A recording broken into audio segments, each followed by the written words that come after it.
I have always talked politics and religion. This is not a new gig for me. As a matter of fact, I can't remember a time in my life that I wasn't talking politics or religion.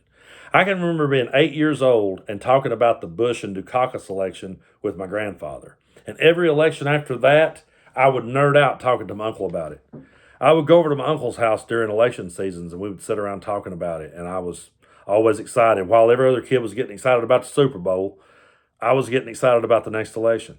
And I was the quiet kid that kept to myself, but I was a reader. So during recess and during breaks at school, I would go into the library and I would check out books.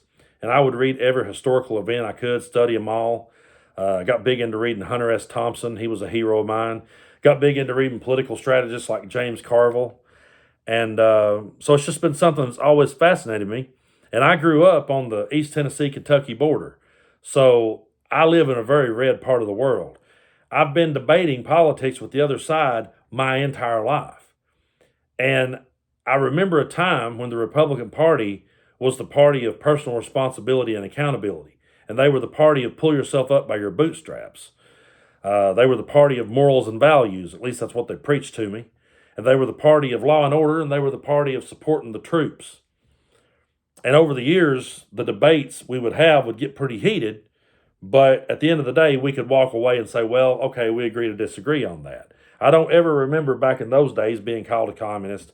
I don't remember being called a socialist back then. I don't remember them telling me that I should be deported or that we should secede from the Union and that we should not have democracy. I don't remember those arguments.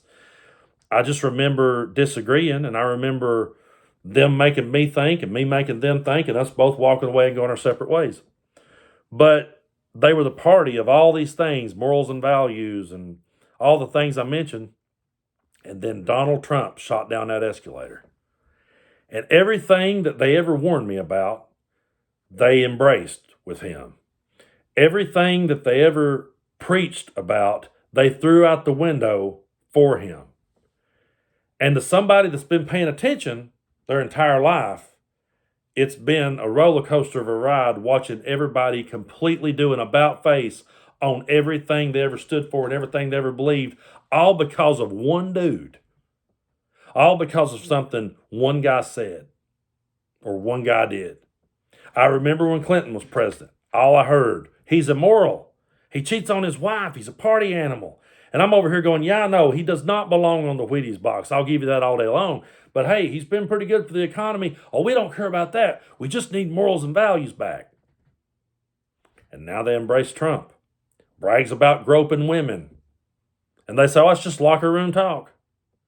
And when you point out that he's cheated on every wife that he's ever had, oh, well, sometimes the Lord calls bad people to do his work. I mean, he called King David. King David was immoral. He called the Apostle Paul, and he was out murdering Christians. So sometimes the Lord calls on people like that. And all the people that was about patriotism and about the military and all about the troops. Anytime I would criticize the Bush administration for the Iraq War or how they handled it, I got told that I didn't support the troops. And I'd say, no, it's not it at all. It's not that I don't support the troops. I just don't believe they should be in this useless war. Oh, you're unpatriotic. How dare you say something like that? How dare you insult our troops? And then Donald Trump comes out and calls the vets in Arlington Cemetery suckers and losers, and they just let him slide. He calls dodging STDs his personal Vietnam, and they let it slide. And I remember when John McCain was running for president and I would disagree with him, they would say, oh, you can't disagree with him. He's a veteran. He's a prisoner of war, buddy. You got to respect that. And then Donald Trump comes along and says, well, I like soldiers that didn't get caught. And they went, yeah, he's kind of got a point. I mean, McCain did mess around and get caught, so shit. It's been an absolute roller coaster watching all this. And I do remember a time that when I questioned 9/11, oh, I was the most unpatriotic person in the world. Oh, you're a conspiracy theorist. Oh my God, the government would never do nothing like that to its own people. There's no way. And now the same people that told me that are online looking for pregnancy pics of Michelle Obama because they think she's a man named Mike. And they think that the government released a global pandemic on us all. And they believe in a satanic pizza parlor and Jewish space lasers. And I just questioned how 3 buildings could fall from being hit by 2 planes. And yet, I was the biggest demon in the world for asking that question. And meanwhile, they're over here, yeah, did you see this? JFK's still alive. I mean, from someone who has been talking it and debating it his entire life, I damn near have whiplash these days. Watching everybody just do this about face, and they're nothing like they were when I was growing up. Hell, they're not even like it was when Bush and Cheney was in office, and that's scary. But they sold out every moral they ever had. They sold out every value they ever had. And I can't take them serious on anything they say. I can't take them serious because everything is a double standard. They don't have any standards. Whatever their side does, they accept it wholeheartedly, and whatever our side, they accuse us of doing, we're the worst people on earth. And I miss the days when we had debates and we talked about things and we walked away agreeing to disagree. People used to warn me, oh man, you got to be careful now. You'll allow communism to take over. We'll end up with a dictator if you do those things. And Donald Trump says, I'll be dictator for a day. Okay, cool. Yeah, I'm all for that. Yeah, I'm for it. I'm down with that.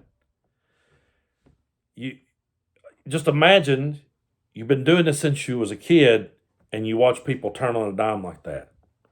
There was a time when they could make me think in a good way. There was a time where they could make me think in a healthy way. And those days are long gone. Over the years, I changed my stances on some things. I used to be the most anti-death penalty person in the world. But now that I see just how cruel and how heinous people can be and how screwed up the whole system is, not only am I for it, but I think they just need to put in express lanes. And if they have overwhelming evidence and you know beyond any shadow of a doubt that that's the guy that did this to this productive member of society, please just go ahead and show him the door. And I used to be the most anti-gun person in the world. I didn't want one around me. I was with Ronnie Van Zant. I wanted to dump them all to the bottom of the sea.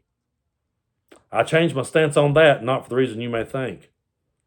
I changed my stance on that because I realized that they were okay with every nut job in the world having one.